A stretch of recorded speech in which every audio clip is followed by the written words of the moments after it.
여러분 반갑습니다. 하재누리 행정학에서 2024년 지방 공무원 시험 출제 문제를 가지고 여러분들 다시 만났습니다. 9급 지방직 시험 보신 여러분들 정말 수고 많으셨습니다. 저는 이제 여러분들한테 이제 수업 시작하면서 늘 여러분 안녕하십니까? 라고 인사를 드리는데 지금 이 해설 강의에서 만난 여러분들의 경우에는 그다지 안녕하지 못하신 분들이 상당히 많이 있으리라는 생각이 들어요. 뭐 결론부터 말씀드리면 이번 시험 꽤 어려운 시험이었습니다. 여태까지의 난이도들을 봤을 때에도 뭐 국가직, 지방직을 총 합쳐서 최근에 출제가 되었던 시험들 가운데서는 가장 조금 어려운 시험이 아니었나 이런 생각이 듭니다.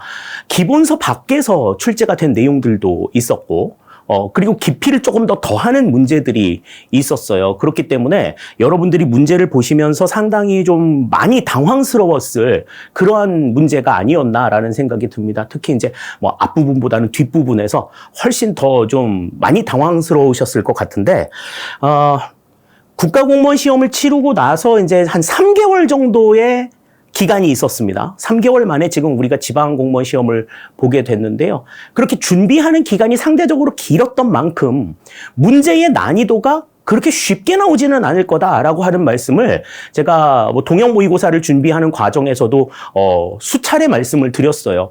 뭐 예상대로 문제가 그렇게 만만하게 말랑말랑한 문제가 나오지는 않았었습니다. 그래서 여러분들이 굉장히 조금 많이 당황스러우셨을 텐데 어려울 거다라고 생각하고 시험은 봤지만 그래도 어려운 문제가 나오면 상당히 당황을 하기 마련이죠. 근데 거기다가 이제 정말 듣도 보도 못했던 이야기들이 이렇게 나오게 되면 훨씬 좀 더 당혹스러움은 더 할 거라는 생각이 들어요. 저도 뭐 지금 이제 이 문제를 보면서 상당히 조금 야, 문제가 이런 정도까지 나온다고? 이런 생각을 좀 많이 했었고, 앞으로 9급 공무원을 준비하는 친구들한테, 야, 이 정도의 깊이로 이제는 강의를 해야 되겠구나. 좀 더 그 강의의 깊이가 조금, 좀 더 깊어야 되겠구나라는 생각을, 좀 반복해서 하게 했었던, 문제들이 여러 조금 등장을 했었습니다. 2025년부터 이제 국어하고 영어에 출제 기조가 변화를 준다고 이야기를 합니다. 그래서 담당하시는 선생님들이나 뭐 교수님들께 이렇게 어떻게 나온대요? 라고 물어보면 과거보다는 좀 문제가 조금 쉽게 출제가 될 거다.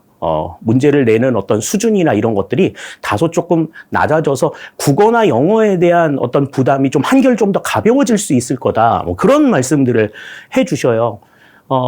그에 대한 반사적인 상황들이 이제 앞으로 행정학이나 행정법과 같은 직렬 필수 과목에서 나타나지 않을까라는 생각을 조심스럽게 좀 전망을 해봅니다. 그래서 거기에 대한 하나의 어떤 샘플로 제시가 된 시험이 이번 시험이 아니었을까라는 생각이 들어요. 앞으로 이제 우리가 벌써 이제 2022년부터 이제 직렬 필수 체제가 지금 전환이 되면서 일반 행정을 이제 준비하시는 여러분들은 전부 다 이제 행정학, 행정법 두 과목을 보게 되시는데 그 행정학, 행정법이 이제 딱 전공 직렬 필수로 지정이 되었던 이 상황들을 이제 과거에 한 10년 전쯤으로 이렇게 돌아가 보게 되면은 그 당시에도 행정학, 행정법 문제는 상당히 좀 난이도 있고 수준 있는 문제들이 출제가 되었었다 하는 것들을 볼 수가 있어요. 앞으로도 이제 그러한 측면으로 좀 돌아가지 않을까. 보다 조금 더 기본에 대한 내용들, 기본 내용에 대한 이해를 조금 더 깊이 해야 될 필요가 앞으로는 더 있지 않을까라는 생각이 듭니다. 뭐 기본서에서 다루지 않았던, 기본서에 뭐 잘 보이지 않는 그러한 내용이라 하더라도 지금 기본서에 나와 있는 내용에서 조금 더 깊이를 더한 부분들을 지금 제시하고 있기 때문에 뭐 터무니없는 문제라든지 뭐 이런 상황들은 아니었다. 이렇게 볼 수가 있어요. 그렇기 때문에 우리가 앞으로 공부를 하는 데 있어서 어떠한 수준의 공부가 있어야 될 것인지 단순한 암기 수준의 공부는 좀 지양해야 된다. 뭐 계속해서 말씀을 드리지만 계속해서 그런 부분들에 대한 시사점을 던져주고 있는 것이 이제 최근에 출제가 되고 있는 시험들의 경향이 아닌가라는 생각을 가져봅니다. 자, 그래서 이제 이제 시험은 다 끝났고 이제 지나간 일에 대해서 막 너무 막 연연해하거나 그런 것들도 사실 그렇게 현명한 일은 아니에요. 아쉽고 좀 분한 마음, 가릴 길이 없지만 만약에 이제 다시 도전을 하시는 분들이라면 다시 한번 또 심기일전할 수 있는 기회가 될 수 있을 거고요. 그리고 이제 막 공무원 시험을 준비하고자 기출문제를 보셨던 분들 같은 경우에도 문제가 이런 수준까지 나온다고? 이런 게 책에 없는데? 이렇게 생각이 되었다 하더라도 분명한 건 아무리 난이도가 높은 문제라 하더라도 우리가 풀고 나면 쉬운 문제가 된다라고 하는 믿음. 이거 가지고서 충분하게 대비하시면 좋은 결과를 얻으실 수 있다라고 하는 것 생각하시면서 끝까지 최선을 다해 주시죠. 자, 그러면 이제 2024년도 출제 문제가 어떻게 출제가 되어 왔는지 영역별 출제 상황과 그다음 난이도별 문항별 난이도에 대한 내용들 살펴보고 이제 1번부터 20번까지 문제들 같이 생각을 해보기로 하겠습니다. 자, 우선 최근 3개년간의 영역별 출제 문항 분석을 한번 생각해 보기로 하겠습니다. 2022년과 2023년 같은 경우에는 영역별로 그렇게 크게 차이가 없었어요. 그저 행정환류론에서 출제가 됐느냐 안 됐느냐에 대한 상황들 때문에 이제 재무행정론에 대한 비중이 높느냐 어쩌냐 하는 부분들이 있었는데 거의 그냥 대동소이한 내용들이 있었죠. 2022년도에는 이제 행정이론에 대한 출제 비중이 상대적으로 좀 낮았다라고 하는 것 이외에는 그렇게 큰 차이를 보이지 않았었는데요. 자, 2024년도에 출제가 된 출제 비중을 보시면 행정정책 조직이론 1, 2, 3장의 경우에는 이제 2023년도와 별 차이를 보이지 않았습니다. 그런데 인사행정론의 출제 비중이 좀 최근 2년과는 좀 상대적으로 좀 떨어진 경우들이 있죠. 인사행정론이 한 문제밖에 출제가 안 됐어요. 반면에 인사행정론과 비슷한 문제의 출제 비중을 보여주었던 재무행정론의 경우에는 이제 비슷한 수준으로 보여주면서 재무행정론이 상대적으로 이제 좀 출제 비중이 높아 보였던 그런 시험이라고 볼 수가 있겠습니다. 그리고 이제 조직이론 가운데서도 이제 문제가 상당히 조금 어려운 정책이론과 조직이론의 난이도 자체가 상당히 조금 올라간 난이도 상급의 문제들을 좀 많이 담고 있었기 때문에 이론적인 측면의 비중이 좀 높았고 거기에서 또 난이도가 높은 문제가 나왔기 때문에 이제 여러분들이 느끼는 체감적인 난이도 훨씬 더 좀 크지 않았을까라는 생각을 가져봐요. 자, 그럼 이제 문항별 난이도를 한번 보겠습니다. 문항별로 어떤 수준의 문제들이 나왔는지. 자, 문항별 난이도를 보시면, 자, 보통 이제 난이도 상급의 문제가 이제 한 2문제 정도 나오고, 하급의 문제가 한 2-3문제 정도 나오고, 나머지는 이제 난이도 중 정도라고 볼 수가 있겠는데, 이번에는 조금 바뀌었어요. 그죠? 하급 정도 3문제 정도 나와야 되는데 한 2문제 정도밖에 안 나왔고 그다음에 난이도 상급의 문제가 지금 3문제나 출제가 되었습니다. 그렇기 때문에 여러분들이 느끼는 난이도가 좀 훨씬 더 높았다라고 하는 거예요.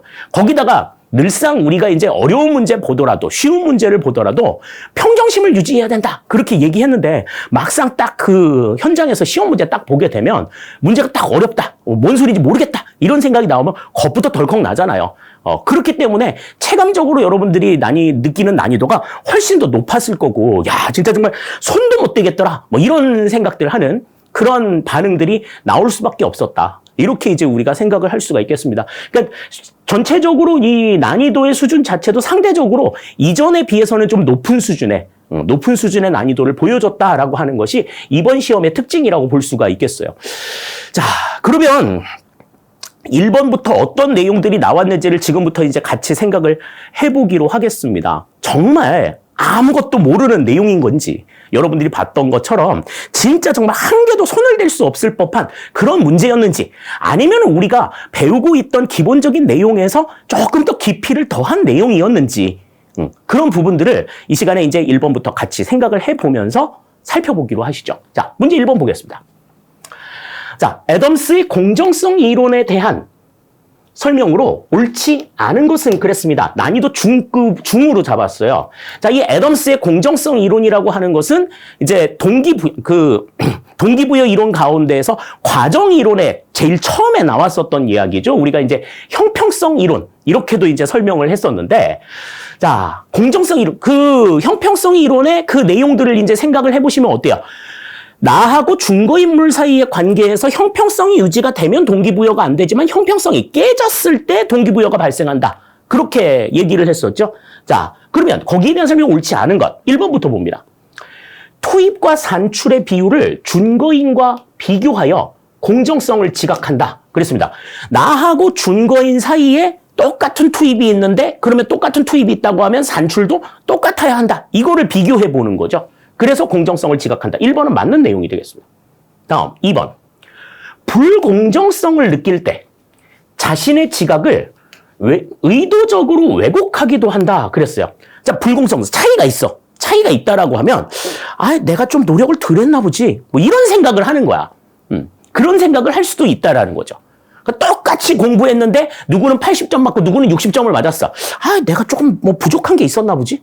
이렇게 생각을 할 수도 있다라는 거죠. 또 제가 나보다 좀 더 많이 한 게 있나 보지. 이렇게 생각을 한단 말이죠. 의도적으로 왜곡하는. 그러니까 약간의 어떤 정신승리 같은 거 이런 것들을 하게 되는 상황들도 있다는 겁니다. 2번도 맞는 내용이에요. 다음. 노력과 기술은 투입에 해당하며 보수와 인정은 산출에 해당한다. 그렇죠. 들인 노력과 기술에 해당이 되는 거고 그 보수, 내가 그걸 통해서 받는 어떤 페이와 그 다음에 다른 사람으로부터 인정, 이거는 산출에 해당한다고 볼 수가 있어요. 1, 2, 3번 다 맞는 내용인데 그러면 4번이 이제 어디가 틀렸는지 봅시다.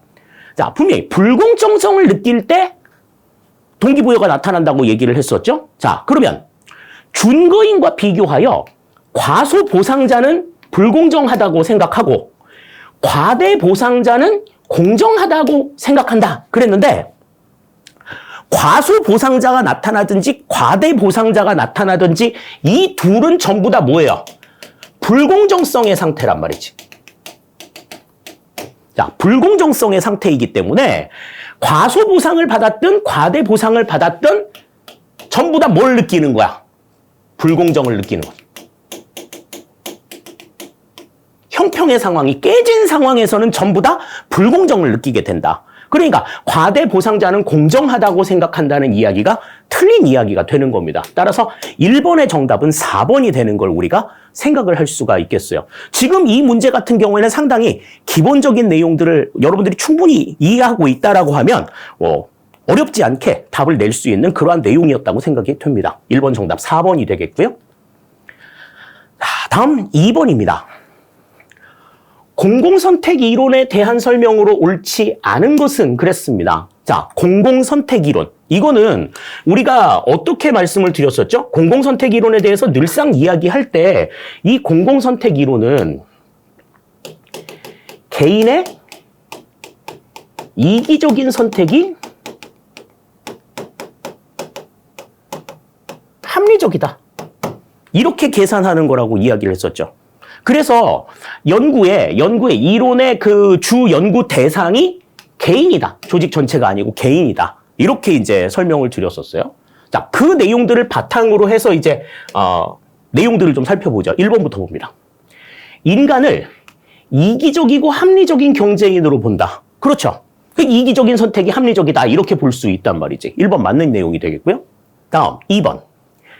비시장적 의사결정을 경제학적 관점에서 연구한다. 그러니까 이 공공선택론이 처음으로 등장한 게 이제 뷰캐넌과 털럭에 의해서인데 이 뷰캐넌과 털럭은 시장 밖의 상황들, 그러니까 비시장적인 상황에서의 모든 의사결정의 상황을 경제학적인 관점에서 연구를 했고 그리고 그 경제학적인 관점에서 비시장적인 상황을 연구하는 내용을 이제 행정학에 접목을 시킨 사람이 오스트롬 부부라고 얘기를 했었죠. 그러니까 2번도 맞는 내용이고 3번의 뷰캐넌, 털럭, 오스트롬 등이 대표적인 학자이다. 이것도 맞는 내용이 되는 거예요. 자, 그럼 4번. 어디가 틀렸을까요? 경제 주체의 집단적 선택 행위를 중시하는 방법론적 집단주의 입장이다. 그랬는데 아까 설명을 드렸지만 이 공공선택 이론은 개인의 이기적인 선택을 강조하는 내용이니 집단적인 선택 행위를 중시하는 것이 아니라 개인적인 선택 행위를 중시하는 이거는 방법론적 개인주의 또는 방법론적 개체주의의 입장을 가지고 있다. 이렇게 설명을 해야 맞는 내용이 되는 겁니다. 따라서 2번도 지금 4번이 틀린 내용이 된다. 이렇게 우리가 볼 수 있어요. 이 역시도 지금 이제 공공선택 이론에 대한 기본적인 내용들만 알고 있다면 충분히 풀 수 있는 문제가 아니었을까라는 생각이 듭니다. 자, 2번 살펴봤고요. 자, 다음 3번입니다. 피터스가 미래의 국정관리에서 제시한 정부 개혁 모형에 해당하지 않는 것은 그랬습니다. 여기서 말하니 정부 개혁 모형은 뭐예요? 우리 이제 얘기했던 공공 거버넌스 모형이죠. 이 공공 거버넌스 모형과 관련해서는 이제 문제의 진단 기준과 거기에 대한 개혁 방안을 모형별로 다 정리해야 된다라고 계속해서 강조드렸었던 기억이 있는데 지금 여기에서는 문제 자체가 그 모형에 해당이 되지 않는 걸 물어본 거예요. 그러니까 익숙하지 않은 걸 지금 찾아봐야 되겠죠. 그 공공 거버넌스 모형은 뭐가 있었어? 전통적 정부 모형이 있었고, 다음 시장 정부 모형이 있었고, 다음 참여 정부 모형이 있었고, 다음에 우리가 신축 정부 모형, 그 다음에 탈내부 규제 정부 모형. 이렇게 5가지의 모형으로 정리가 되어 있는 걸 우리가 알 수 있죠. 기억나시죠? 자, 그럼 거기에 들어가지 않는 거. 시장 모형, 참여 모형, 탈규제 모형은 있으나 자유민주주의 모형이라는 건 이건 보도 듣도 못한 얘기잖아요. 여기에서 정답을 2번을 못 찾았다. 이거 조금 심각합니다. 난이도 하예요, 이거. 난이도 하. 이거는 뭐 그냥 몇 초 안 되는 순간에 그냥 답 딱 찾아내고 다음으로 넘어갔어야 돼. 그리고 가장 어색한 애들 되게 길게 나와 있잖아요. 그런 점들 생각하셨다면 3번의 정답은 2번으로 바로 찾으실 수가 있었을 거다. 이렇게 우리 생각할 수 있겠습니다. 3번의 정답 2번이 되겠고요. 자, 다음 4번입니다. 지방공무원법상 공무원 인사 이동에 대한 설명으로 옳지 않은 것은 그랬습니다. 최근에 이제 이 공무원 인사 이동과 관련된 문제가 이제 뭐 9급이든 7급이든 상당히 많이 출제가 되는 모습들을 보여주고 있는데 지금 이 공무원 인사 이동과 관련해서는 내부의 움직임들, 내부의 어떤 수평 이동이 무엇을 의미하고 있는가를 우리가 좀 분명하게 알고 계신다라고 하면 지금 이 내용들도 좀 쉽게 보실 수가 있을 거예요. 자, 1번부터 봅니다. 전직은 직렬을 달리하는 임명을 말한다. 그랬는데, 자, 전직. 상이한 직렬로 옮겨가는, 이동하는 것을 우리가 전직이라고 이야기한다고 그랬었죠. 1번은 맞는 이야기가 됩니다. 다음. 전보는 같은 직급 내에서 보직 변경을 말한다. 다시 말해서 담당 업무가 바뀌는 것을 우리가 전보라고 이야기한다. 그렇게 말했었잖아요. 2번도 맞는 내용이 되는 겁니다. 다음, 3번째. 강임은 같은 직렬의 하위 직급이 없는 경우 다른 직렬의 하위 직급으로는 이동할 수 없다. 그랬는데 우리 공무원 임용령에 보시면 이 강임이라고 하는 것은 이제 같은 직렬 내에 이제 그 위가 없을 때 상위 있어야 될 직급의 자리가 없을 때 할 수 없이 아래로 내리는 이 직급이라고 얘기했어요. 그런데 여기에서 이제 내릴 때 강임을 할 때 같은 직렬 또는 다른 직렬로의 하위 직급으로 이동하는 것을 우리가 강임이라고 이야기를 합니다. 그러니까 같은 직렬 내에 아랫자리로 내려가는 게 원칙인데 만약에 아랫자리가 없으면 다른 직렬로도 내릴 수가 있어요. 그러니까 다른 직렬의 하위 직급으로도 이동을 할 수 있습니다. 있다라고 봐야지 맞는 이야기가 되는 거예요. 3번 그래서 틀린 내용이 되겠고요. 다음 4번. 지방자치단체의 장 또는 지방의회의 의장은 공무원을 전입시키려고 할 때에는 자, 전입이라고 하는 건 뭐예요? 전입이라고 하는 건 인사권자가 다른 조직으로의 이동을 우리가 전입이라고 이야기를 했었죠. 그래서 뭐 입법부에서 사법부, 행정부에서 입법부 뭐 이런 식으로 옮겨가는 인사권자를 달리하는 조직으로의 이동을 우리가 전입이라고 얘기를 하는데 이렇게 공무원을 전입시키려고 할 때는 해당 공무원이 소속된 지방자치단체의 장 또는 지방의회 의장의 동의를 받아야 한다. 그러니까 전입이라고 하는 건 각각의 입장을 전부 다 받아가지고 옮겨가는 거기 때문에 다른 쪽으로 옮겨가려고 하면 그쪽의 조직의 인사권자에게 승인을 받아야 되는, 동의를 받아야 되는 거죠. 4번 그래서 맞는 이야기가 되겠습니다. 따라서 4번의 정답은 여기선 3번이 된다. 이렇게 우리 생각을 할 수 있겠어요. 자, 다음 5번입니다. 프로그램 예산 제도에 대한 설명으로 옳지 않은 것은 그랬습니다. 자, 우리 프로그램 예산 제도라고 하는 건 다른 말로 우리가 이제 사업 예산 제도라고 이야기를 하죠. 그러니까 조직 중심으로 예산을 편성하는 게 아니라 프로그램, 사업을 중심으로 예산을 편성하는 내용이기 때문에 그 사업과 연관되어 있는 모든 조직들이 다 관련이 되어 있을 수 있다는 거죠. 그래서 조직 간의 칸막이를 없앨 수 있다라고 하는 그런 장점들을 가지고 있는 제도가 바로 프로그램 예산 제도라고 볼 수가 있는데, 자, 거기에 대한 설명으로 옳지 않은 거예요. 자, 1번. 우리나라 중앙정부는 2007년부터 프로그램 예산 제도를 도입하였다. 맞는 얘기입니다. 예. 다음, 예산 전 과정을 프로그램 중심으로 구조화하고 성과 평가 체계와 연계시킨다. 그렇습니다. 사업 중심으로 구조화를 해가지고 내려주는 거야. 그래서 모든 조직들이 그 사업을 바탕으로 해가지고 예산을 운영할 수 있도록 하는 이 같은 제도인 거죠. 자, 다음 3번. 세부 업무와 단가를 통해 예산 금액을 산정하는 상향식 방식을 사용한다 그랬는데, 세부 업무하고 단가를 통해서 예산 금액을 산정하는 것, 세부 업무를 어떻게 해 라고 하는 것들은 위에서 결정을 해주는 일이잖아요. 그러니까 이거는 상향식의 방식이 아니라 하향식의 방식이다. 버텀업 방식이 아니라 톱다운 방식이다. 이렇게 우리가 생각할 수 있는 거지. 3번 그래서 틀린 내용이 되겠습니다. 다음 4번. 일반 회계, 특별 회계 기금이 포괄적으로 표시되어 총체적 재정 배분 파악이 가능하다. 그렇죠. 사업을 중심으로 들어오는 모든 회계들을 다 포함하고 있기 때문에 총체적인 재정 배분. 그래서 우리 이제 통합 재정 운영 같은 것들이 가능하다. 이렇게 볼 수가 있는 거죠. 4번도 맞는 내용이 되겠습니다. 따라서 옳지 않은 것은 여기서는 3번이 정답이 된다. 이렇게 우리 볼 수 있겠어요. 자, 다음 6번입니다.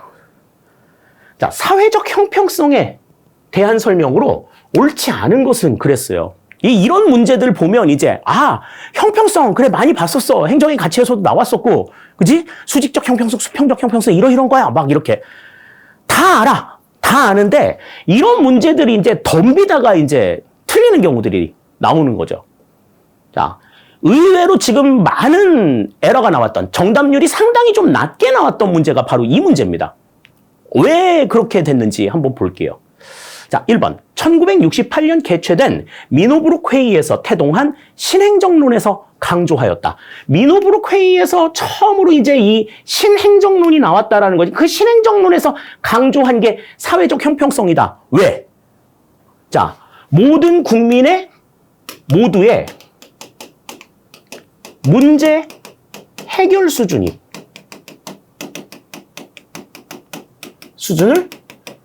비슷하게 맞추자. 누구는 문제를 더 많이 해결해주고 누구는 적게 해결해주고 이게 아니라 모든 국민이라면 똑같이 문제 해결의 수준을 똑같이 맞춰주자라고 하는 그 같은 입장에서 강조가 된 게 바로 이 형평성의 개념이라는 거예요. 그래서 신행정론에서 이 형평성을 강조했다. 사회적 형평성을 강조했다. 맞는 이야기가 되는 겁니다. 그러니까 잘 봐야 돼. 미노브룩 회의에서 형평성을 얘기한 게 아니라고. 미노브룩 회의에서 신행정론을 강조했는데, 신행정론이 처음 나왔는데 그 신행정론에서 강조한 게 형평성이라는 이야기야. 얘기를 잘 들으셔야 돼요. 자, 다음 2번. 롤스의 정의론은 사회적 형평성 논의에 영향을 주었다. 그랬습니다. 자, 정의론도 마찬가지죠. 그 제1원리와 제2원리를 통해 가지고 모든 사람들이 최대의 자유를 누릴 수 있어야 되는데, 자유와 권리를 누리는 데 있어서 가장 혜택이 적은 사람들에게 우선적으로 기회를 부여해주면서 그들이 최대한 편익을 누린 다음에 다음 사람들이 편익을 누릴 수 있도록 해서 각자가 누리는 편익의 수준을 똑같이 맞춰주는 거잖아요. 그러니까 사회적 형평성 논의에 영향을 준 것, 맞는 이야기가 되는 겁니다. 정의론도. 자, 다음 3번입니다. 수직적 형평성이 나왔는데, 자, 수직적 형평성이라는 건 뭐였어요? 다른 위치에 있는 사람들은 다르게 취급하는 게 형평이다. 옳다라고 보는 개념이잖아. 자, 그러면 수직적 형평성은 동등한 여건에 있지 않은 사람을 동등하게 취급함을 의미하며 누진세가 그 예다 그랬는데, 누진세가 예인 건 맞지만 동등한 여건에 있지 않은 사람을 동등하지 않게 취급하는 것. 이게 수직적 형평성인 거죠. 이거를 못 읽고 그냥 그 대충 읽다가 그냥 동등한 여건에 있지 않은 사람을 누진세, 오케이! 그러고서 그냥 넘어가 버린 사람들이 너무 많았어. 자, 동등한 여건에 있지 않은 사람을 동등하지 않게 취급하는 것이 수직적 형평성이다. 3번이 틀린 내용이 되는 거야. 다음 4번. 수평적 형평성은 동등한 여건에 있는 사람을 동등하게 취급. 이거는 맞잖아. 같은 위치에 있는 사람을 똑같이 취급하는 거. 이게 수평적 형평성이죠. 그래서 동일 노동, 동일 임금이 그 예이다. 맞는 이야기가 되는 겁니다. 따라서 6번의 정답은 3번이 된다. 이렇게 우리가 생각을 할 수 있는 거죠. 근데 지금 이 이상은 너무나 평이한 내용이잖아. 너무나 평이한 내용인데 신중하지 않음으로 인해 가지고 문제를 빨리 풀어야 된다라고 하는 그 강박관념 때문에 이걸 놓쳐가지고 틀린 사람이 너무 많았어. 근데 좀 안타깝기 그지 없는데 항상 침착하셔야 돼요. 항상 침착해야 돼. 6번의 정답은 3번이 되겠습니다. 자, 다음 7번입니다. 이 문제는 이제 제시문도 나오기는 했지만 난이도 하로 잡았어요. 저는 왜 이걸 난이도 하로 잡았느냐? 딱 처음에 나온 이야기가 뭔지만 분명하게 안다라고 하면은 어떤 방법인지 알 수가 있는 거지. 자, 지금 이 정책 분석 기법, 보기에 나와 있는 이 정책 분석 기법은 전부 다 직관적 예측 기법의 한 예시들이야. 브레인스토밍, 교차 영향 분석, 델파이 기법, 선형 경향 추정 전부 다 마찬가지죠. 자, 그런데 지금 여기에서 관련 사건이 일어났느냐, 일어나지 않았느냐에 기초해서 미래에 어떤 이 사건이 일어날 확률에 대해서 식견 있는 판단을 이끌어내는 방법이다. 관련 사건이 일어났느냐, 일어나지 않았느냐를 바탕으로 해가지고 미래를 예측하는 방법이 뭐라 그랬어요? 이거는 교차 영향 분석이죠. 이거는 뭐 다른 거 없어. 그냥 이게 바로 나와야 돼. 2번이 그래서 정답이 되는 겁니다.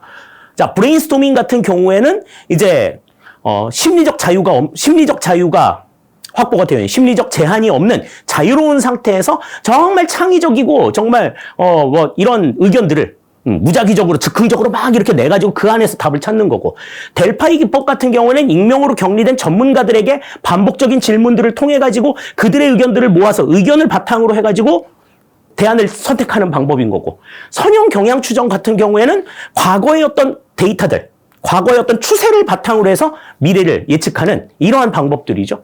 자, 그래서 지금 관련 사건의 발생 여부, 이거를 바탕으로 해가지고 미래에 어떤 사건이 일어나겠다, 안 일어나겠다, 이걸 보는 거는 교차 영향 분석이다. 이건 뭐 따로 설명할 게 없어. 그러니까 지금 이 직관적 예측 기법에 대한 내용을 분명히 알고 계셨다라고 하면 이거는 답이 바로 나올 수 있는 내용이었어요. 7번의 정답은 그래서 2번이 된다. 이렇게 볼 수 있겠습니다.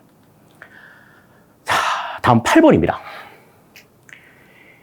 예산 과정에 대한 설명으로 옳지 않은 것은 그랬습니다. 예산 과정과 관련된 얘기들은 뭐 계속해서 우리가 반복적으로 공부를 했었잖아요. 그죠? 그렇기 때문에 지금 보기에 나온 내용들이 굉장히 좀 길다 하더라도 여기에서는 답을 찾기가 그렇게 어렵지는 않으셨을 것 같은데, 자, 1번부터 봅니다. 자, 국가재정법에서는 자, 대통령의 승인을 얻은 정부의 예산안이 회계연도 개시 90일 전까지 국회에 제출되어야 한다고 규정하고 있다. 그랬는데, 자, 국가재정법상의 기준은 며칠이라고 얘기했어요? 회계연도 개시 90일이 아니라 120일이라고 말씀을 드렸죠? 120일 전.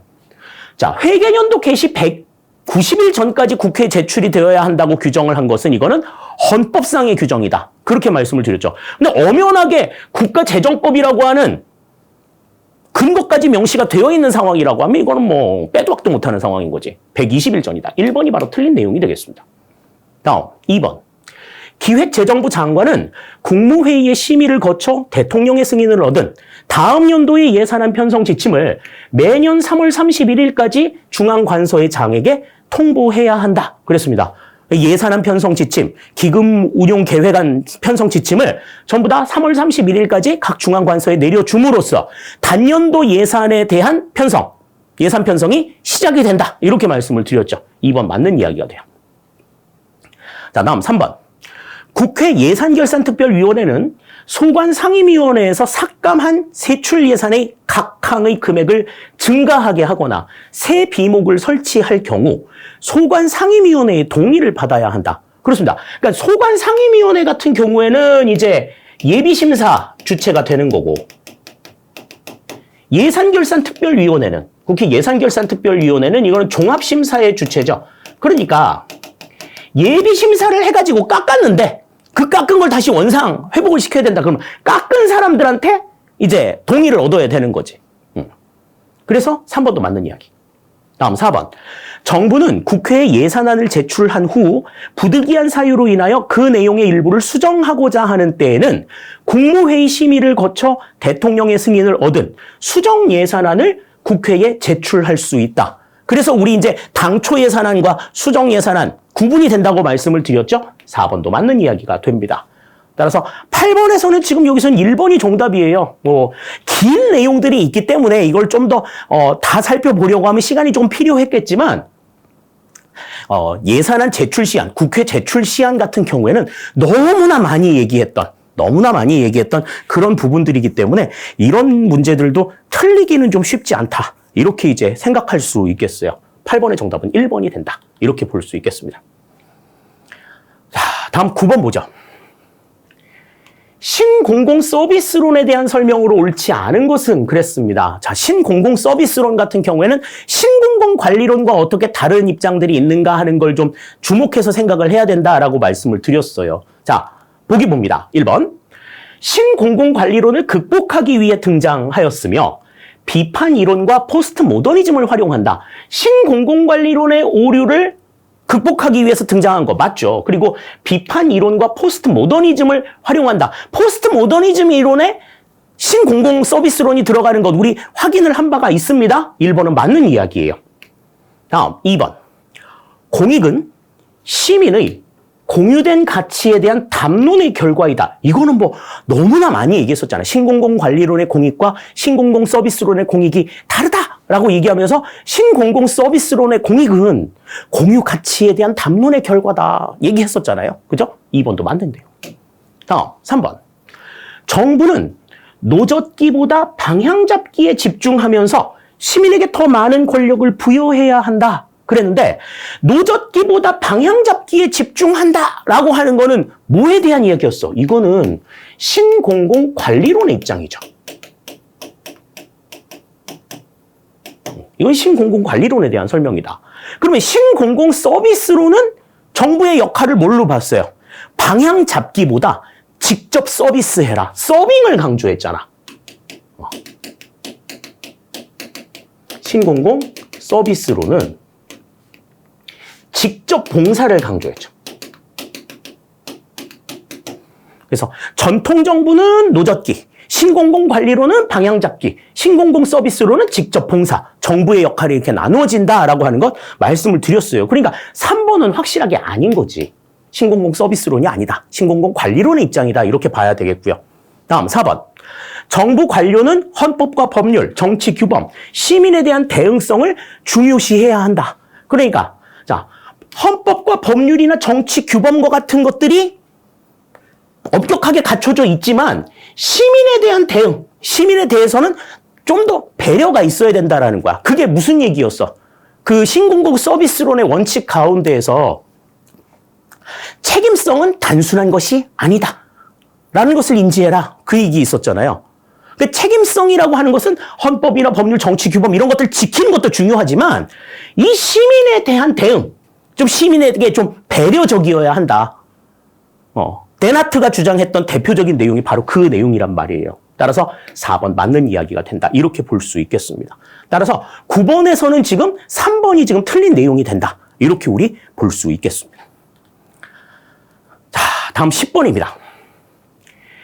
팀제 조직에 대한 설명으로 옳은 것만을 모두 고르면 그랬습니다. 자, 우리 데프트의 조직 구조 가운데서 이 팀제 조직 그러면은 이제 수평 구조를 우리가 이야기하는 개념이었었죠. 그래서 과업 공정에 따라서 부서 편성을 하고 각 부서별로 서로 협력과 조정의 가능성 이것들을 강조하는 이 같은 조직이 팀제 조직이었단 말이지. 자, 그러면 그 팀제 조직에 대한 설명으로 옳은 것만을 모두 골라라 그랬습니다. 기억부터 볼게요. 결정과 기획의 핵심 기능만 남기고 사업 집행 기능은 전문 업체에 위탁한다. 기획의 핵심 기능만 남기고 집행 기능은 전문 업체에 위탁하는 이 같은 조직은 우리가 이제 이 수평 구조 다음에서 봤었던 네트워크 구조에 대한 설명인 거죠. 기억은 그래서 확실하게 틀린 내용이 된다. 그러니까 기억 제외하고 보면은 3번, 4번 중에서 답이 나오는 거니까 니은과 디귿만 보면 돼. 왜? 리을은 확실하게 지금 맞는 거거든. 자, 니은 볼게요.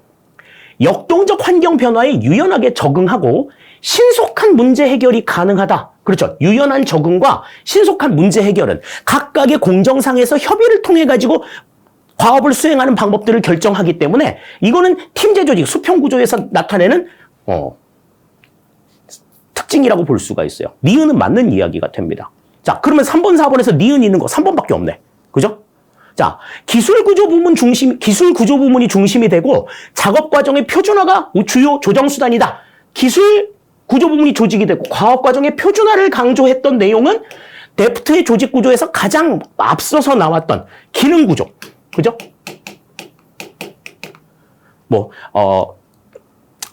번스와 스토커의 조직 유형에서 봤다라고 하면 이거는 이제 기계적 조직이 특징이 된다. 이렇게 우리가 볼 수 있는 거지. 그 디귿은 해당이 안 되는 거야.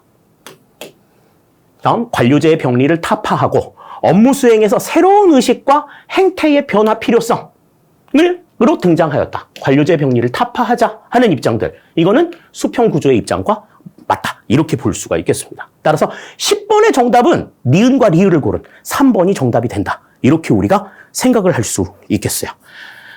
자, 이렇게 해서 이제 우리가 절반의 문제를 봤습니다. 자, 1번부터 10번까지 볼 때는 우리가 그렇게 당황스러운 상황들이 나오지 않았어요. 이제 당황스러운 상황들이 이제 나오게 되는 건 뒷장으로 넘어가면서 이제 11번부터 나올 때 내용들을 보게 됩니다. 벌써 난이도가 상이 나왔어요.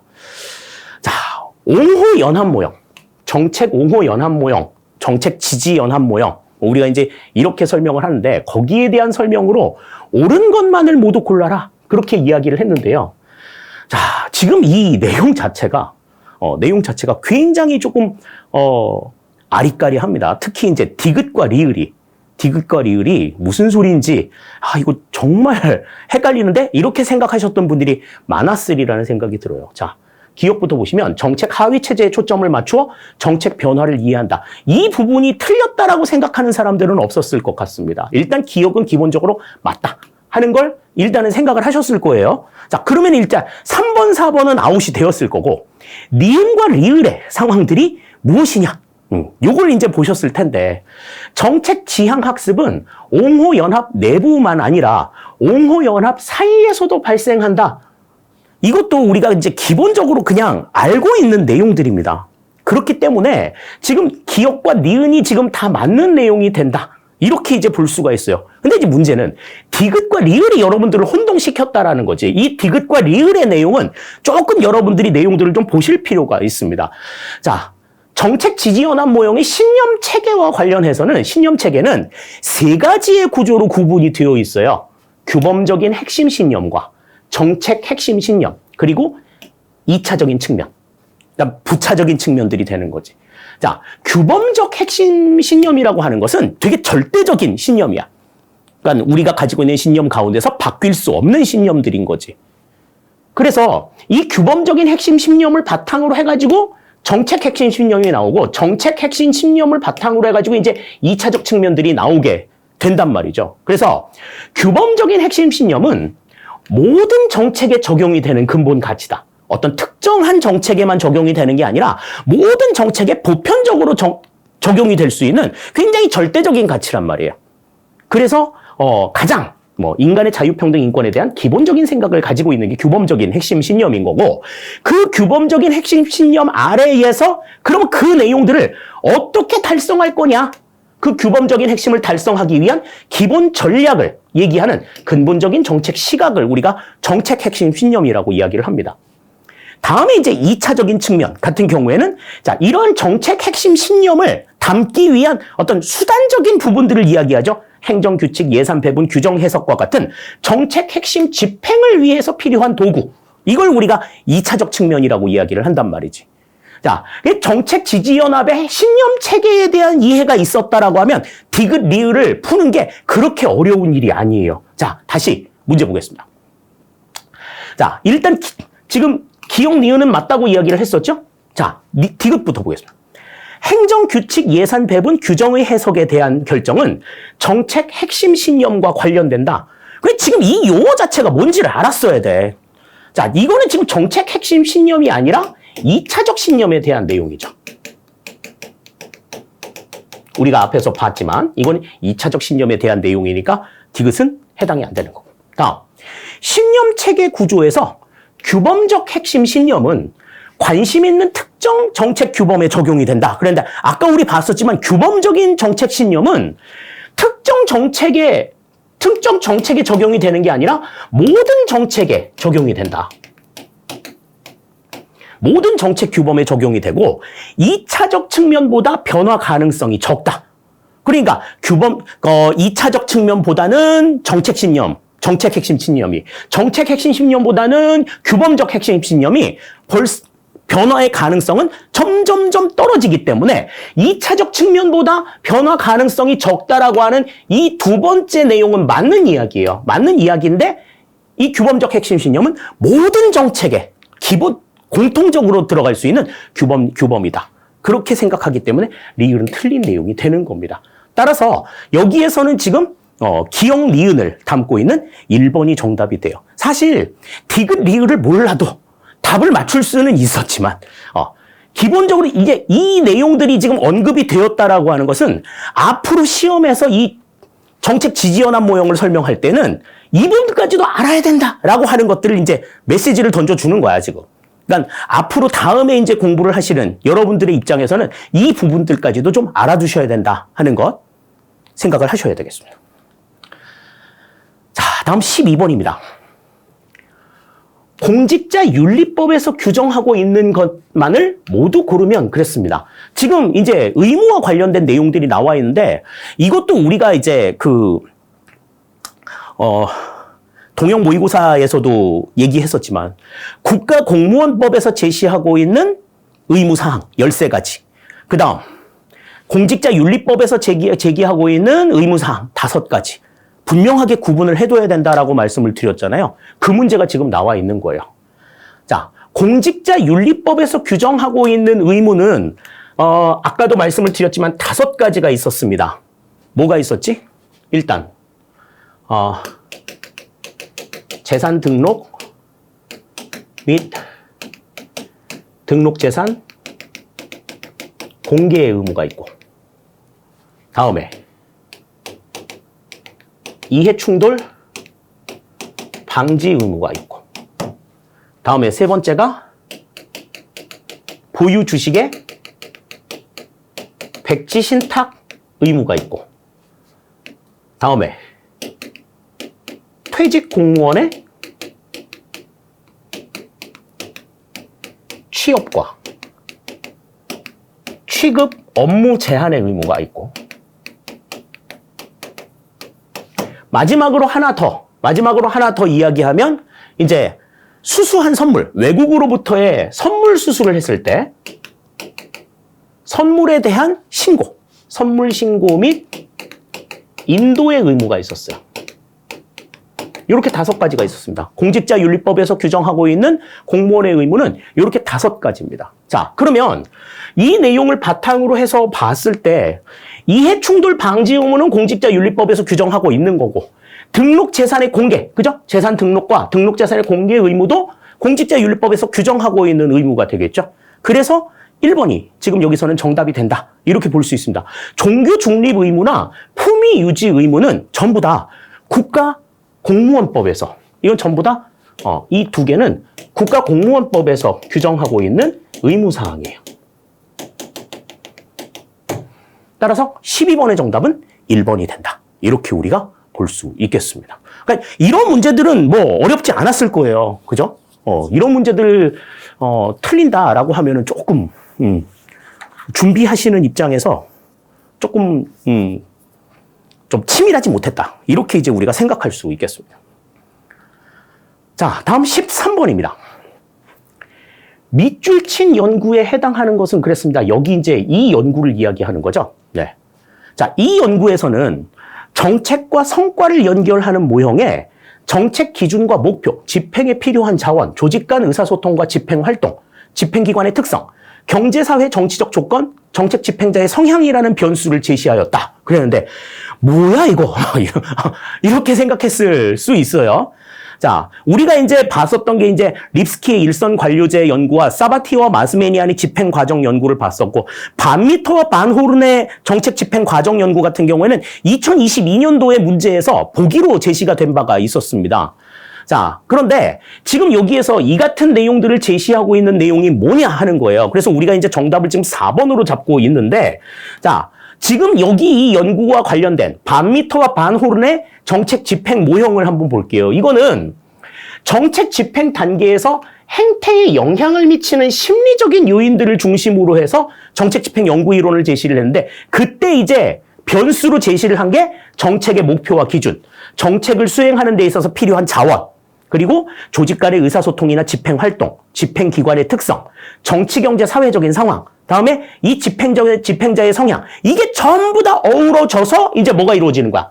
정책의 성과를 가져다주는 이러한 특징들을 보여준다. 이렇게 이제 우리가 설명을 할 수 있겠습니다. 그렇기 때문에 지금 변수의 요 내용들만 충분하게 알고 계셨다라고 하면은 문제를 푸는 데는 그렇게 어려움이 없었을 거예요. 정책 기준과 목표, 집행에 필요한 자원, 조직 간의 의사소통과 집행활동, 집행기관의 특성, 경제사회 정치적 조건, 정책 집행자의 성향, 이러한 변수들을 전부 다 제시하고 있는 것은 여기서는 반미터와 반혼의 정책 집행 과정 연구밖에 없다. 13번의 정답은 4번이 되겠습니다. 조금은 여러분들이 좀 당황하셨을 그런 내용들이지만 이 반미터와 반호른의 정책 집행 과정 연구, 아까도 말씀을 드렸지만 2022년도에도 한번 보기에서 언급이 된 바가 있으니까 그 내용들이 어떠하다라고 하는 것들을 좀 대비해 두시면 난이도가 좀 높은 내용에 대해서 우리가 보실 때 충분하게 대비가 될 수 있을 거라는 생각이 듭니다. 13번의 정답은 4번이 되겠어요. 자, 다음 14번입니다. 예산 집행의 신축성 유지 방안에 대한 설명으로 옳지 않은 것은 그랬습니다. 이것도 뭐 여러 번 우리가 봤던 내용들이죠. 그 예산 집행의 신축성 유지 방안은 전부 다 뭐라고 얘기했어? 전통적 예산 원칙의 예외다. 그래서 각각의 상황들이 무엇인가 하는 것들을 좀 잘 알아둬야 된다라고 하는 것 말씀을 드렸었는데, 자, 1번부터 봅니다. 추가 경정 예산의 경우 정부는 국회에서 추가 경정 예산안이 확정되기 전에 이를 미리 배정하거나 집행할 수 없다. 이거는 추가 경정 예산에 대해서 설명을 하면서 한 번씩들 다 봤던 내용이에요. 동형 모의고사에서도 지문으로 나왔던 내용입니다. 1번 맞는 내용이 되겠고, 다음 예비비의 경우 정부는 예측할 수 없는 예산 외의 지출 또는 예산 초과 지출에 충당하기 위하여, 그러니까 예비비는 그 어디에 지출할 건지 지출 항목을 제시하지 않고 배정을 하는 거죠. 그래서 일반 회계 예산 총액의 100분의 5 이내의 금액으로 세입 세출 예산에서 계상할 수 있다 그랬는데, 예비비 같은 경우에는 계속 얘기했잖아. 일반 회계 예산 총액의 1% 이내, 그러니까 100분의 5가 아니라 100분의 1이어야지 맞는 거죠. 1. 2번이 지금 틀린 내용이 되는 겁니다. 이것도 틀린 얘기도 동형 모의고사에서 한번 봤을걸? 내가 100분의 5라고 얘기했었단 말이야.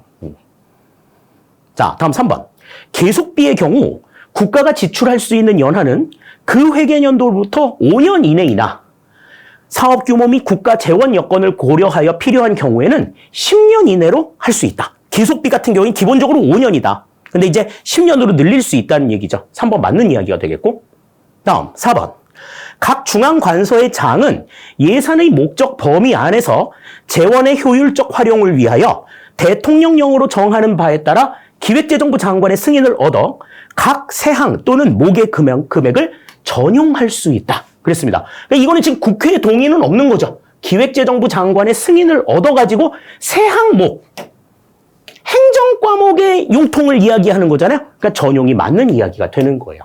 따라서 14번의 정답은 2번이 된다. 이렇게 우리 생각할 수 있겠습니다. 자, 다음 15번 보죠. 지방공기업법상 지방공기업에 대한 설명으로 옳지 않은 것은 그랬습니다. 자, 지방공기업법상 지방공기업에 대한 설명.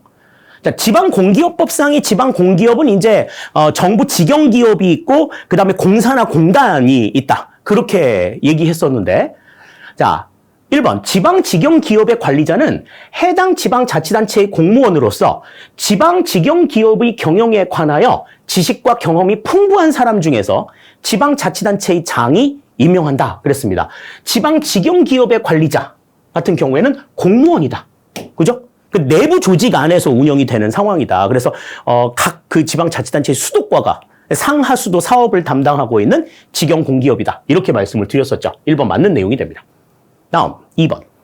지방공사를 설립하고자 하는 시장, 군수, 구청장은 설립 전에 행정안전부 장관과 협의하여야 한다. 그랬는데 지방공사를 설립하고자 하는 시장, 군수, 구청장. 시장, 군수, 구청장이니까 이 사람들은 이제 기초자치단체장이잖아요. 근데 이 기초자치단체장의 공통점이 있을 거야.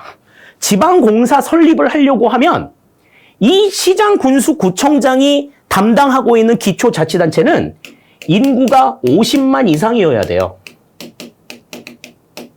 인구가 50만 이상인 자치단체는, 기초자치단체는 특별시, 광역시, 특별자치시가 아닌 인구 50만 이상의 도시, 기초자치단체 같은 경우에는 자치조직권을 가질 수 있어요. 그래서 그 조직에서 필요한 조직들을 만들 수가 있습니다. 그래서 이 자치조직권을 바탕으로 해서 이제 어떻게 하느냐? 그 지방자치단체 자체에 조례를 제정해서 그 조례를 근거로 해가지고 법인을 설립할 수 있어. 그래, 이 과정에서는 행정안전부 장관과 협의를 할 필요가 없습니다. 자치조직권을 행사하고 있는 거니까. 그냥 지방자치단체 근거 법령으로 조례를 만들어서 그 조례를 근거로 해가지고 법인을 설립하는 방법을 쓰는 거거든요. 그러니까 행정안전부 장관하고 협의하면은 자치조직권을 행사하는 게 아닌 거지. 따라서 2번은 틀린 내용이 된다. 그러니까 이 시장, 군수, 인구 50만 이상의 자치조직권을 행사할 수 있는 시장, 군수, 구청장 같은 경우에는 스스로 필요한 조직을 만들 수 있는 그러한 권한을 가지고 있다. 이렇게 보시면 되겠어요. 자, 다음 3번. 지방자치단체는 상호 규약을 정하여 다른 지방자치단체와 공동으로 지방공사를 설립할 수 있습니다. 그죠? 이거는 우리가 그 지방공기업에 대한 내용들 설명을 할 때 말씀을 드렸어요. 다음 4번. 지방자치단체는 지방직영기업을 설치 경영하려는 경우에는 그 설치 운영의 기본사항을 조례로 정하여야 한다. 맞는 얘기입니다. 예. 공사나 공단 같은 경우에도 마찬가지야. 그 근거 법령은 조례로 규정을 해야 된다 하는 것 생각을 하셔야 돼요. 따라서 15번의 정답은 2번이 된다. 이렇게 우리 볼 수 있겠습니다. 자, 다음 16번 보죠. 정책 문제의 구조화 기법에 대한 설명으로 옳은 것만을 모두 고르면 그랬습니다. 옳은 것. 맞는 걸 골라라 하는 거죠. 그래서 가정 분석, 계층 분석, 유추 분석, 분류 분석 이렇게 나와 있는데 각각의 구조와 기법이 무엇을 의미하고 있는가에 대해서는 우리가 이것도 몇 차례 같이 다 이야기를 해본 바가 있어요. 그걸 내용으로 보고서 이제 각각의 내용들을 봅시다.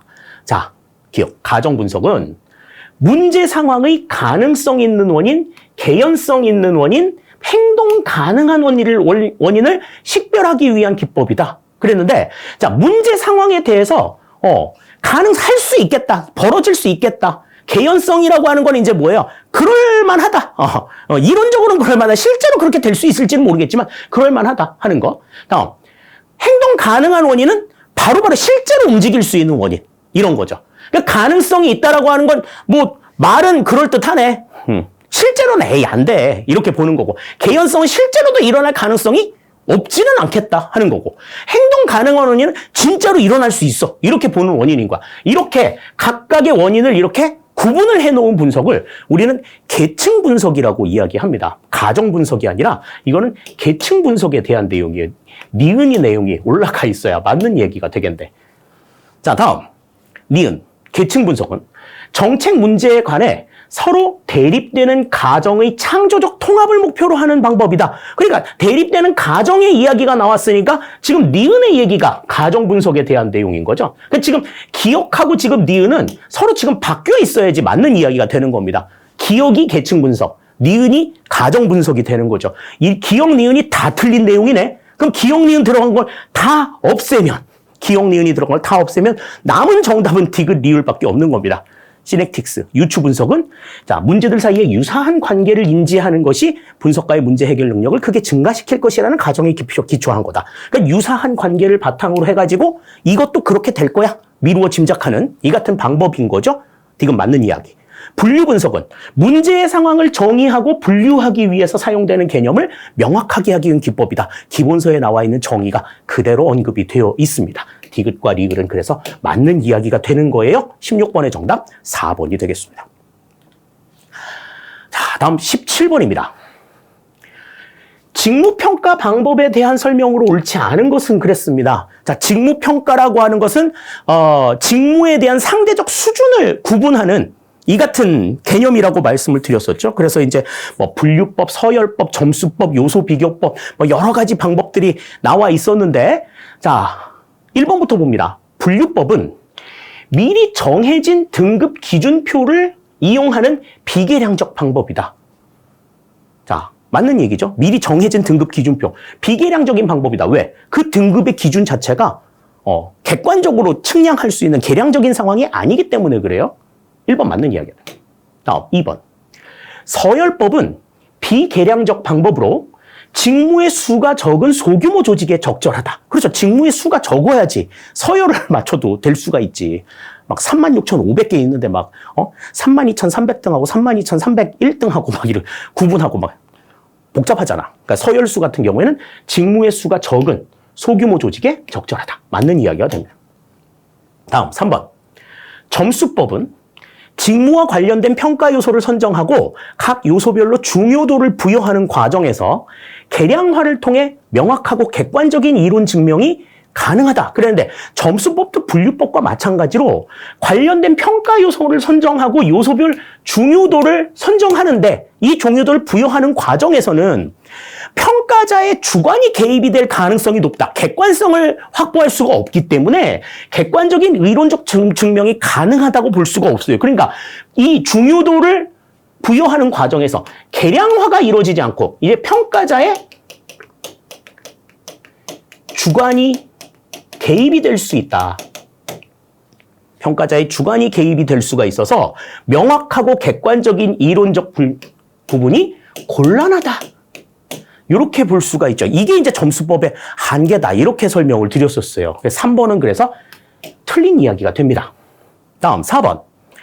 요소 비교법은 조직 내 기준 직무를 선정하여 평가하려는 직무와 기준 직무의 평가 요소를 상호 비교하여 상대적 가치를 판단하려는 거다. 평가하려는 직무와 기준 직무의 평가 요소를 상호 비교해서 상대적 가치를 판단하는 이 같은 내용이 요소 비교법이다. 맞는 이야기가 되겠죠. 따라서 4번 맞는 내용이 된다. 그래서 틀린 내용은 여기서는 3번이 여기서는 틀린 내용이 된다. 이렇게 우리가 생각을 할 수가 있겠어요. 그러니까 직무평가 방법의 여러 가지 내용들에 대해서도 분명하게 정리를 했다라고 하면 지금 이 문제들도 그렇게 어려운 문제는 아니었으리라는 생각이 듭니다. 자, 다음 18번 보죠. 자, 리더 구성원 교환 이론에 대한 설명으로 옳은 것만을 모두 고르면 그랬습니다. 지금 아까 우리 난이도 상급에 나왔었던 여러 문제들 같은 경우에는 그래도 그전에 한번 본 적이 있는 내용들이야. 그러니까 기본적으로 나와 있는 내용들이 좀 더 심화된 이 같은 상황들을 보여주는 건데, 리더 구성원 교환 이론이라고 하는 거는요, 지금 9급 시험을 준비하는 여러분들은 굉장히 생소한 내용이었으리라는 생각이 듭니다. 자, 이 리더 구성원 교환 이론은 이제 어떤 내용들이냐 하는지를 좀 살펴보죠. 자, 일단 이 리더 구성 교환 이론은 리더와 구성원 간의 관계가 갖는 효과, 이거를 이제 검증하는 이론이에요. 왜 그걸 검증해야 되느냐 하면 리더가 모든 구성원들에게 똑같은 관계를 형성하고 있다, 이렇게 생각하지 않는다라는 거야. 리더는 시간의 압박으로 인해서, 시간적인 제약 때문에 모든 사람들과 똑같은 관계를 유지하지 않고, 자, 일부 구성원과만 특별한 관계를 형성하는 이러한 모습들을 보여준단 말이죠. 왜 우리 수업할 때도 보면, 선생님들하고의 관계를 보면, 유독 뭐 질문도 열심히 하고 막 이렇게 해가지고 서로 이렇게 좀 소통이 되는 것들이 많은 친구들 같은 경우에는 그 질문도 안 하고 수업만 딱 듣고 가는 애들하고는 좀 다르지. 생각하는 게 좀 다를 수밖에 없단 말이죠. 자, 그렇게 특별하고 좀 특별히 친밀한 관계가 형성이 되는 이 같은 그룹을 우리가 내집단이라고 이야기해요. 그래서 이 리더는 이 구성원들과의 관계, 이런 것들에 의해서 특별하게 좀 친밀한 관계를 형성하는 내집단을 형성을 하고, 이 구성원들이 어떠한 특성을 보여주느냐, 이걸 바탕으로 해가지고 리더가 이제 이 내집단을 형성하게 된단 말이죠. 자신의 성격과 비슷한 태도를 지닌 구성원을 내집단에 포함을 시킨다. 구성원의 특성을 바탕으로 해서 내집단에 포함을 시키는 주체는 리더야. 근데 그 리더가 내집단을 구성하게 되는 데에는 뭐가? 구성원이 보여주는 특성이 있다라고 하는 거죠. 자, 그러면 리더와 구성원 간에 이렇게 감정을 교환하는 이 같은 관계는 어떠한 형태로 만들어지냐? 3단계로 구성이 되어 있는 걸 우리가 이제 알 수가 있어요. 그래서 이방인 단계, 면식 단계, 그리고 파트너십 관계, 이렇게 이제 3가지로 구분을 할 수가 있습니다. 이방인 단계는 그냥 남이야. 같은 곳에 있더라도 그냥 남인 관계입니다. 그러니까 딱 시키는 일만 하고 시키는 일만 받아. 그리고 일방적인 영향이 있고, 이들 간의 관계는 굉장히 낮은 수준이에요. 어떤 공감대를 형성한다든지 이런 게 전혀 없어. 그리고 각자는, 리더와 구성원은 자기 자신한테만 관심을 갖지 상대방이 어떤 입장일 거다, 이런 생각을 잘 안 한단 말이죠. 그런데 여기에서 이제 조금 관계가 좀 지나가게 되면 면식 단계, 안면은 튼 관계인 거야. 안면은 튼 관계. 그래서 얼굴을 서로 아는 관계인 거지. 그러면 이제 저 사람하고 이런 걸 한번 해볼까? 이런 생각 할 수 있잖아. 나 쟤랑 밥 한번 같이 먹어볼까? 이런 생각이라든지. 아니면 나 저 사람이랑 같이 한번 일을 한번 해볼까? 라든지. 그 사람과 더욱더 친밀해지고자 하는 어떤 계기를 만들고 싶어 하는 관계가 이제 면식 관계인 거예요. 그래서 이거는 이제 혼합적인 영향을 가지고 있는, 일방적으로 시키는 일만 하는 그런 관계는 아니란 말이지. 그래서 인간관계 수준도 중간 수준의 관계예요. 그런데 이 사람이 나 저 사람이랑 같이 한번 먹어볼까? 같이 일해볼까? 이런 것들은 결과적으로는 자기를 위한 거 아니야. 쟤랑 같이 일하면 내가 조금 더 좋을 것 같아. 그런 생각인 거지. 또 그 사람과 친해지고자 하는 그런 마음. 그래서 자신에게도 관심이 있고, 그 자신에게 대한 관심을 그 자신에 대해서 조금 이익을 얻기 위해서 다른 사람에게도 관심을 갖는 이 같은 상황인 거지. 면식 관계는 그런 관계가 되는 거고. 다음에 이제 3번째 파트너십 관계라고 하는 거는 이제 정말 혼연일체가 될 수 있는 그런 관계야. 서로 어떤 공감대 형성도 잘 돼 있고, 딱 보면은 그 사람이 어떤 입장들을 가지고 있는지도 알 수 있고, 사인에 맞춰가지고 일도 할 수 있는 그런 관계예요. 그래서 합의된 역할을 수행하는 상호 의존적인 영향을 주는 굉장히 높은 수준 관계를 가지고 있다라는 거죠. 그래서 이 높은 수준 관계를 유지하기 위해서 이제 전체 조직에 대한 관심을 가지고서 각각의 구성원들과 일을 할 수 있는 이런 관계예요. 그러면 리더와 구성원 간의 관계에 있어서 이방인 단계에 있는 구성원도 있고, 면식 단계에 있는 구성원도 있고, 파트너십 관계에 있는 구성원도 있다. 이렇게 우리가 생각을 할 수 있겠습니다. 자, 그래서 이러한 전체적인 과정들, 이런 것들을 만들어 나가는 것을 이제 지금 우리 문제에서는 리더십 만들기라고 표현을 했어요. 자, 그러면 다시 이제 문제를 보겠습니다. 자, 그 리더 구성원 교환 이론에 대한 설명으로 옳은 것만을 모두 고르면 그랬습니다. 이제 우리가 거기에 대한 내용들을 알았으니 이제 이걸 보면 알 수가 있겠죠. 기억.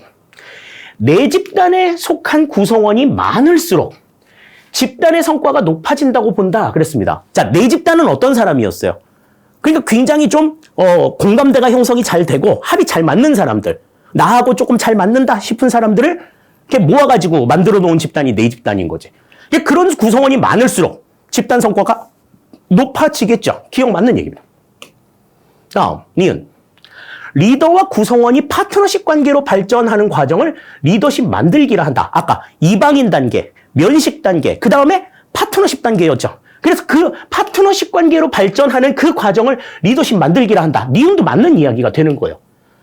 이제 보니 이게 무슨 얘기인지 알겠지. 그치? 자, 다음 디귿.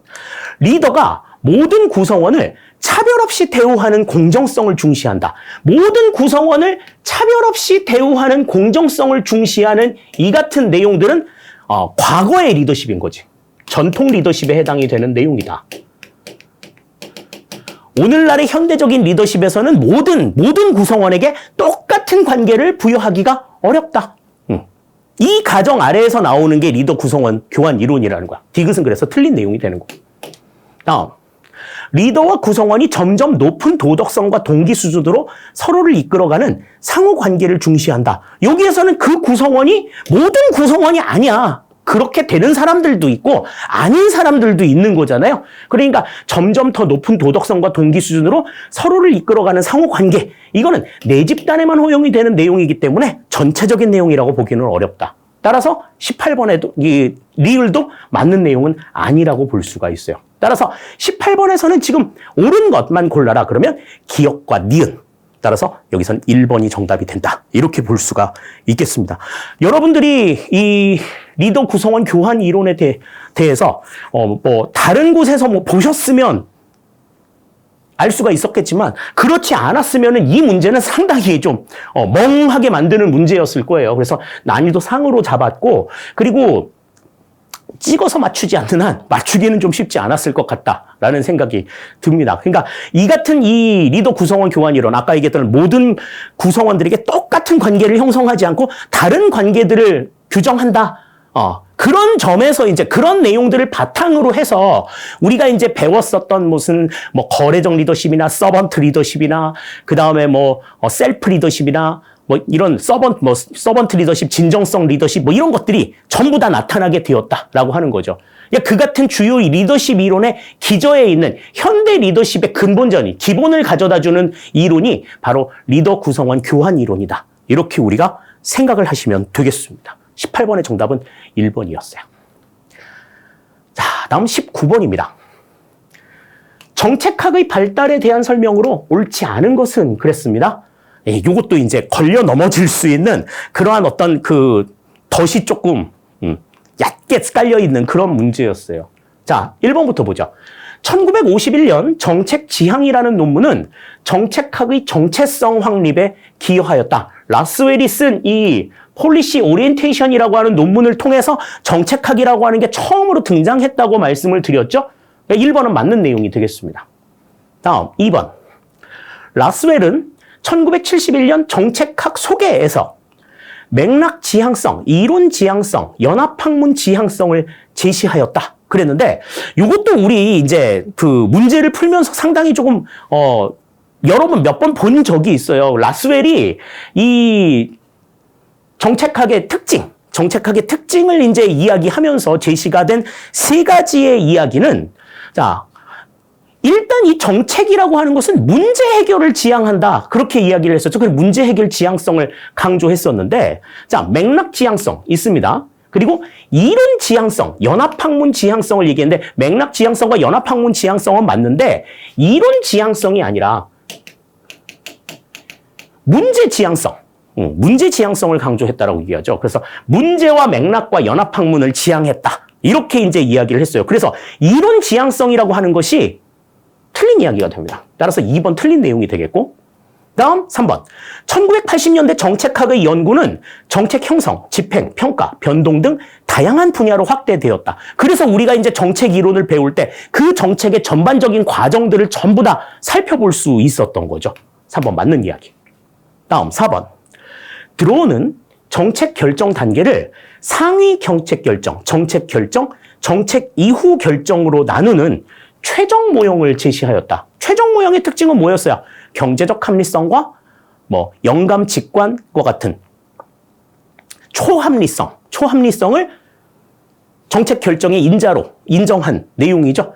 그래서 이들이 이제 그 정책 결정 단계를 정책 결정 단계, 정책 결정 이후 단계, 정책 결정 전 단계, 상위 정책 결정 단계, 그다음 정책 결정 단계, 정책 결정 이후 단계로 구분을 하게 되었다. 구분을 했다 하는 것 생각할 수 있겠습니다. 따라서 지금 여기 19번에서는 2번이 정답이 된다. 요 문제 지향성, 요것 때문에 지금 틀린 내용이 되는 거예요. 그렇기 때문에 이것도 이제 막 덤비다 보면은 문제를 잘 못 읽고 넘어갔을 수 있다. 이렇게 이제 우리가 생각할 수 있겠습니다. 19번의 정답 2번이 되겠어요. 자, 다음 20번입니다. 자, 20번 문제. 공공가치론에 대한 문제가 나왔네요. 자, 이 공공가치론과 관련된 내용은 작년에 지방직 시험 문제에서 처음으로 출제가 됐어요. 그런데 지금 2년 연속으로 이 공공가치와 관련된 내용이 지금 문제에 언급이 되어 있습니다. 그래서 우리가 이제 기본 시간에도 이야기를 했다시피 이 공공가치론에 대해서는 마크 모어와 베리 보즈만 두 학자가 이제 양대 산맥이다. 양대 산맥이다. 그렇게 이야기를 했었는데 그와 관련된 내용으로 옳은 것만을 모두 골라라 그랬습니다. 자, 기억부터 보죠. 무어는 공공가치 실패를 진단하는 도구로 공공가치 지도 그리기를 제안한다. 공공가치 매핑, 이걸 제안한 사람은 베리 보즈만입니다. 무어가 아니에요. 그러니까 기억은 틀린 내용이 되는 겁니다. 보즈만은 공공기관에 의해 생산된 순공공가치를 추정하는 공공가치 회계를 제시했다. 그랬습니다.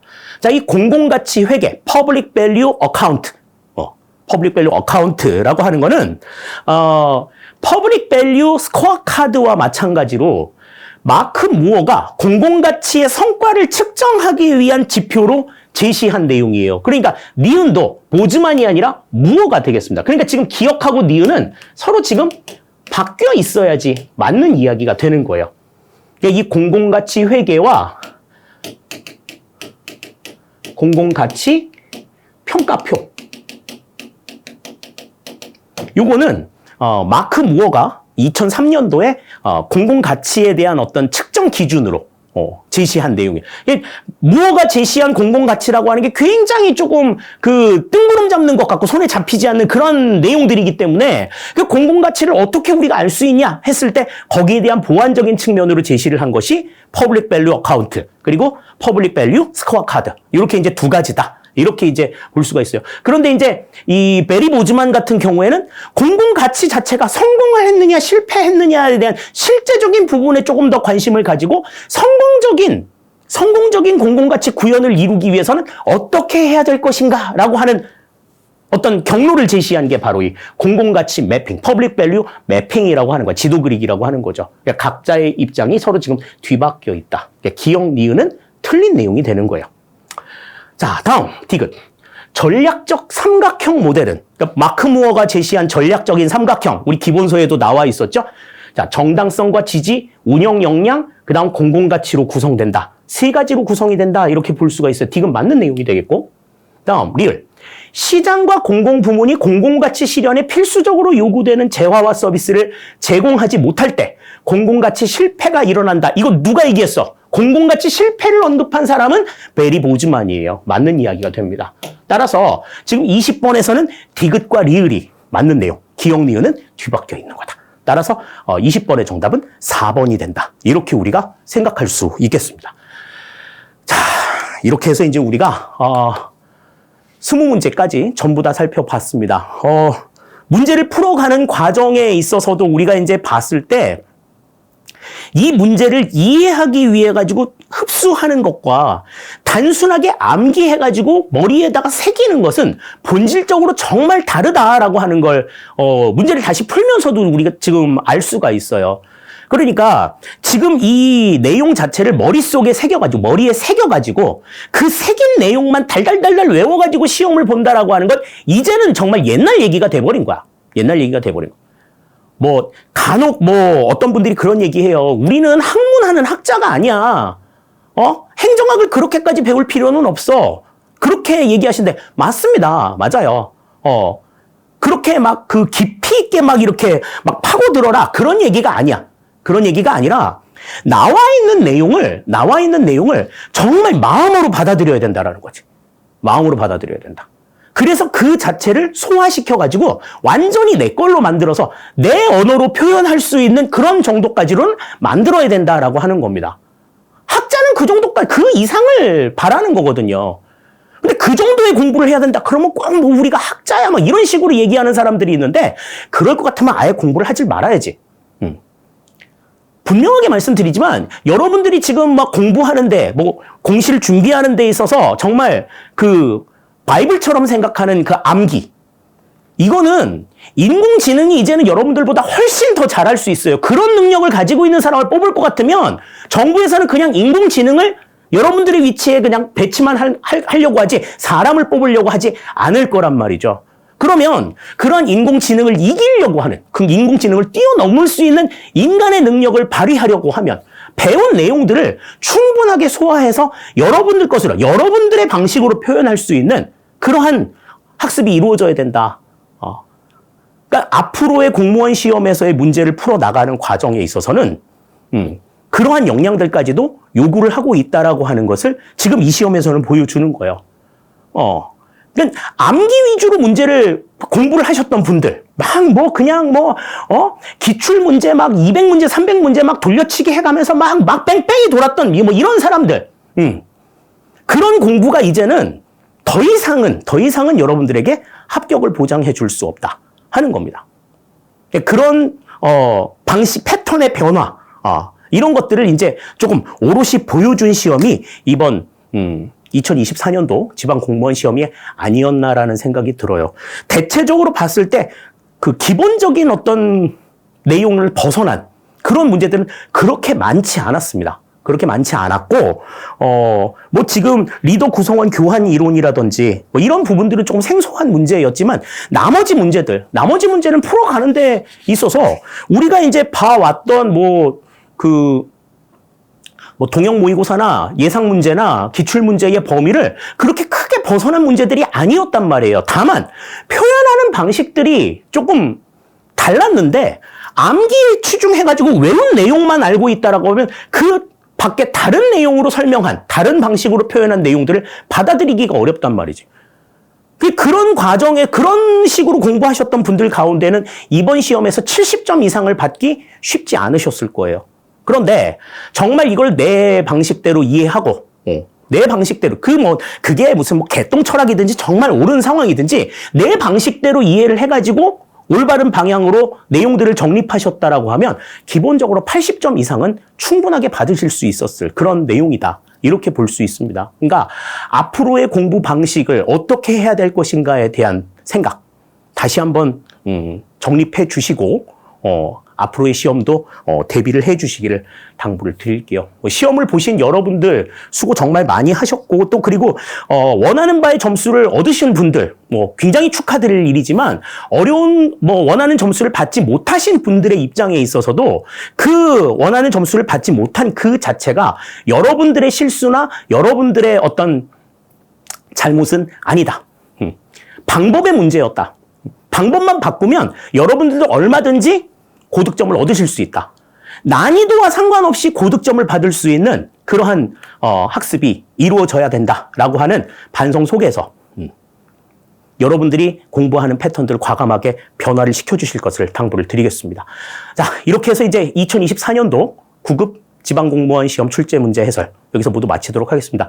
여러분들에게 정말 도움이 크게 되셨으면 하는 바람이 있고 또 아까 앞에서도 잠깐 설명을 드렸지만 아무리 어려운 문제라도 우리가 풀고 나면 쉬운 문제가 된다라고 하는 그런 믿음 아래에서 철저하게 내용들 확인해 주시는 이 시간 같이 되셨기를 바랍니다. 수고 많으셨습니다. 감사합니다.